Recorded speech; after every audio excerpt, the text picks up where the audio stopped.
Kathy Engelbert, the WNBA, the team owners, the Players Association, in the split of an instance, all of it can change. In a split instance, all of it can change. If this injury does anything, it should be a wake-up call to the WNBA, the Players Association, the team owners, that just like that, all this fanfare, all this interest, all this newfound attention on the league can disappear overnight. The WNBA believed they could rough up Caitlin Clark every night, and fans would simply cheer like it was halftime at a middle school game. But here comes the plot twist.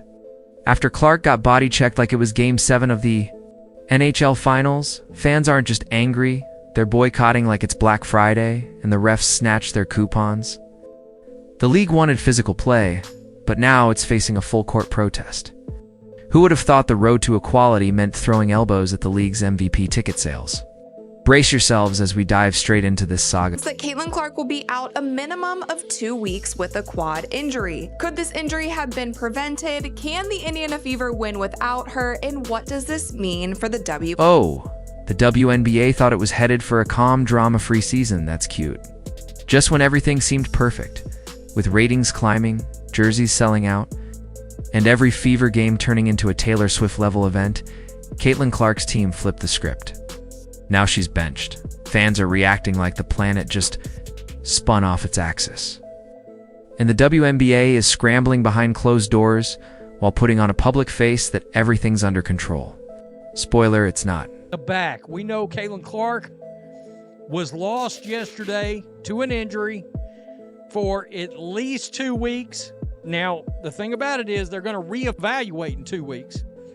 And of course, man, these teams, I told you earlier, these WNBA franchises that moved games like the Chicago Sky to the, United Arena, you're screwed.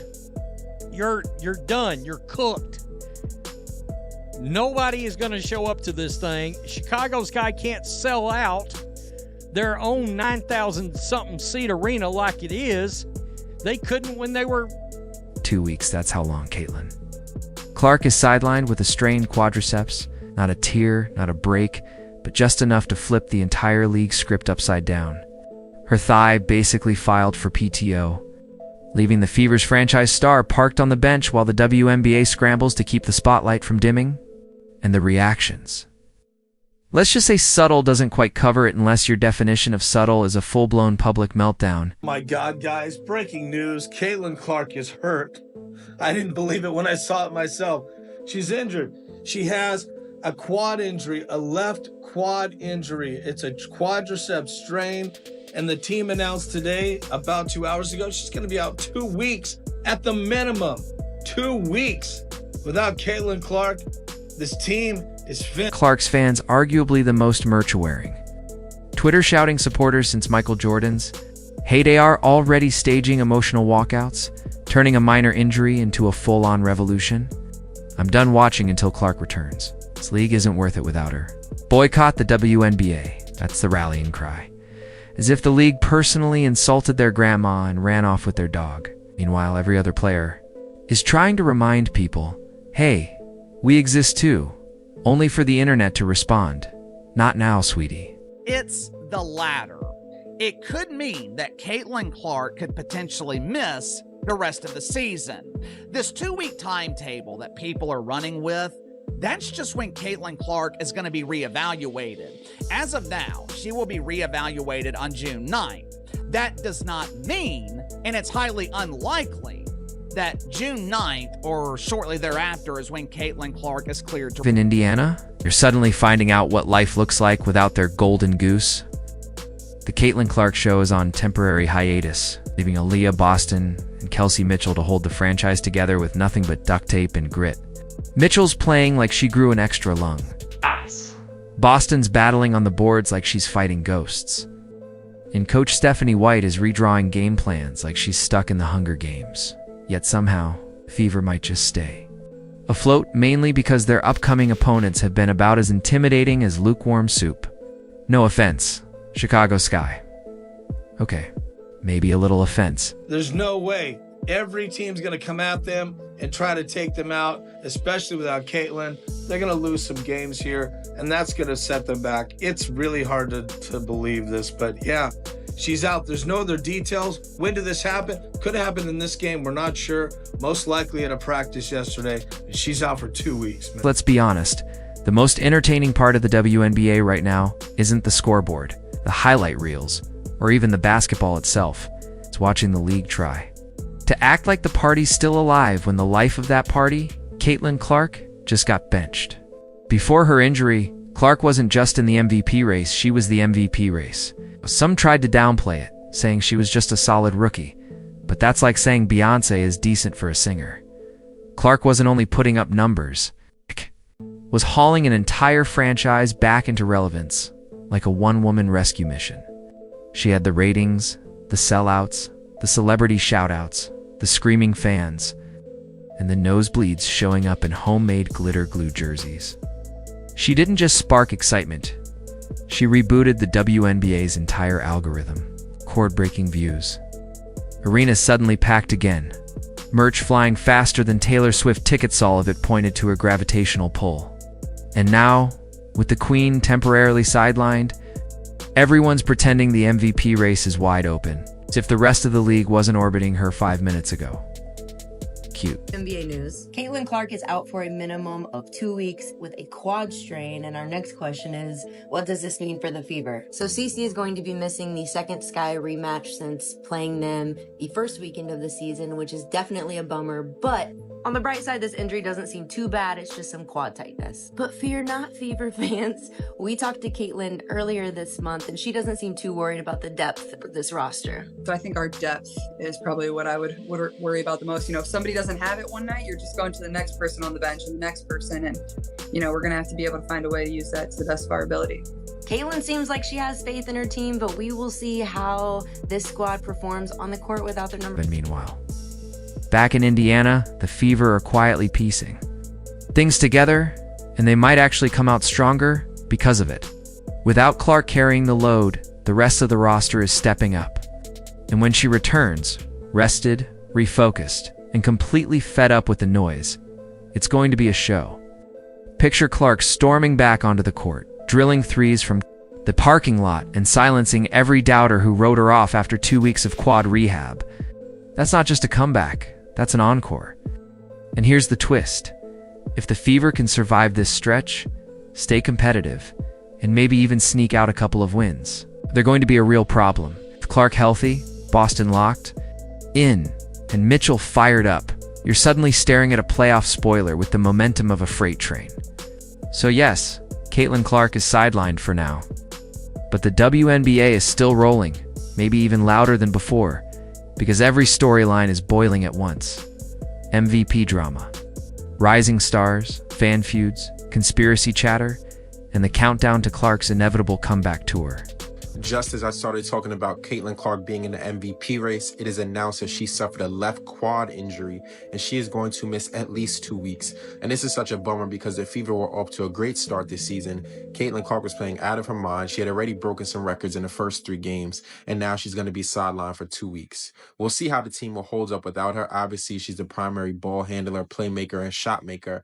So we'll see what happens. Hopefully they can sustain and just hold even at 500 or better, and she can get back and keep them in playoff contention. So to all the fans boycotting the league until their basketball messiah returns, here's the reality check without Caitlin Clark. Watching the WNBA feels like showing up after the headliners already left the stage. The league is loaded with talent, but without her, the spark is missing. The energy feels flat, and the drama barely simmers. Go ahead, Rage. Tweet from your Clark-themed beanbag, because right now the WNBA isn't evolving, it's just surviving. And when she comes back, it won't just be basketball, it'll be the spectacle everyone's been waiting for. The irony is we're in this strange paradox. The games are smoother, cleaner, maybe even technically better, but fewer people are paying attention. No more viral fouls, no more debates over whether that was a hard foul or a borderline exorcism. Without Clark being body-checked every 5 minutes, the discourse has cooled down. That's exactly what has the WNBA worried, because controversy, like it or not, sells. And as much as the league tries to lean into Basketball excellence is great, but the numbers spiked when Caitlin Clark got smacked in the jaw. Not when someone executed a perfect backdoor cut.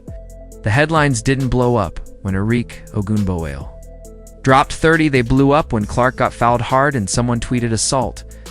The WNBA has been feasting on free PR from chaos, and with their chaos engine sidelined, they're now staring nervously at the stat sheets like they're overdue credit card bills. Don't even get started on the merch situation somewhere. In a warehouse, pallets of Caitlin Clark jerseys are just sitting there like, hey, remember us? Sales slowed the second she limped off the floor, and the accountants are sweating like they just sunk their savings into Beanie Babies in 2024. A 12-game Caitlin Clark hiatus is basically the WNBA's version of an eclipse brief. Rare and wildly inconvenient for anyone trying to move tickets. She's human after all, Dan. She's going to be out for at least a couple of weeks, it appears. Yeah, you know what's interesting about Caitlin Clark? Remember last year, she played in the Final Four. Right after that, she went immediately to the WNBA. Draft came, season started, and, didn't miss a beat. And all of a sudden, she got a little rest and comes back, gets a little banged up. And now fans are doing what fans do best. Throwing tantrums like toddlers who got the wrong Happy Meal toy. Entire comment sections are on fire with, she should have gone to Europe takes. Because apparently the rational response to an injury is to pack your bags and heal faster by dunking on Lithuanian teenagers for $5,000 a week. Genius. But let's unpack this Europe narrative. Yes, overseas pay is often better because oligarchs couldn't care less about salary caps. And yes, European fans treat their basketball stars like royalty. But Clark didn't come to the WNBA for comfort. She came to take over. And taking over isn't easy when half the league treats you like a piñata and the other half can't stop obsessing over your every move. Speaking of obsession, let's take a moment for the Caitlin Clark haters. They were finally perfecting their hate watch routines. The tweets were prepped, the memes curated, the she's overrated takes locked and loaded, and now nothing. Radio silence. It's hard to hate watch someone who isn't even on the court. They're like sitcom villains who just lost their lead actress. Left wandering around with too much time and way too many unposted drafts. Big news just released by the Indiana Fever. Caitlin Clark has suffered a quad injury, and she is going to be out for a minimum of 2 weeks. Really bad news for people going to games at home, hoping to see Meanwhile, Angel Reese is soaking up every ounce of the spotlight, flexing, trash-talking, and turning post-game pressers into full-blown TED Talks about haters, doubters, and media bias. And here's the kicker, it's working. The drama is gold. Every time Reese shows up in a designer fit and grabs 15 rebounds, she's doubling down on her brand. Unapologetic, unbothered, and built to dominate. Clark may have brought the masses in, but Reese is keeping the pot stirred while the queen rests. Remember, Clark versus Reese was supposed to be the matchup, the rematch. The main event, Fever versus Sky, ratings through the roof. Instead, it's like showing up to WrestleMania, only to hear The Rock stayed home. Sure, the show still goes on, but the energy isn't the same. And don't think the league's marketing team didn't shed a few tears on that conference call when they had to scrap all those Clash of Titans promos. Now it's just watch two rising teams try not to trip over missed layups. But zoom out for a second. Clark's injury might actually be the best thing to happen to the WNBA. Why? Because it's forcing the league to prove it has more than one star. It's pushing fans to notice players they've ignored, appreciate greatness beyond what's trending on TikTok, and realize that Clark isn't the whole movement, she's the start of one. Might be a demigorgon. I was watching the WNBA. There was nothing on the TV, so I said, why do I just support women? I'm a proud feminist anyways. It was one of the worst things I've ever watched. All I saw was straight bricks. But Caitlin Clark might be a demigorgon. That girl can hoop. I will. We're seeing in real time the Angel Reese psychological meltdown as she's actually being forced to grasp the fact that the thing that she is best at in her life, which is basketball, Caitlin Clark is exponentially better at than she is. Then suddenly, clips of Kalia, copper lighting it up for the Mercury, are everywhere. People are remembering that Breena Stewart is still a walking bucket. And even players like Darica Hamby are finally getting recognition for the steady play that rarely goes viral. The league is starting to showcase depth, talent, and actual team identity. Imagine that. And when Caitlin Clark returns in, she will return. The fever around the fever will hit a whole new high. This break is only adding fuel to the fire. Her comeback won't just be a return. It'll be an event, a resurrection, a statement. Every player who underestimated her while she was sidelined better hope she doesn't come back dropping revenge threes from the clouds. The real losers here aren't the Fever or Clark, or even the Ligots, the fans who tapped out the moment her injury hit the wire. They've missed Nafisa Collier's rise, Angel Reese evolving in real time, and the rare chance to watch a league forced to grow beyond its most popular name. That's the kind of opportunity you can't just catch on ESPN Plus later. The WNBA has not only survived a week without Caitlin Clark, it's adapted. In just a few more games, it'll face the ultimate test, because when she returns, there will be no excuses. It's no rookie grace period, no adjusting to pro play, just 40 minutes of her making up for lost time. Torching nets and silencing every critic who thought her injury marked the end of the ride.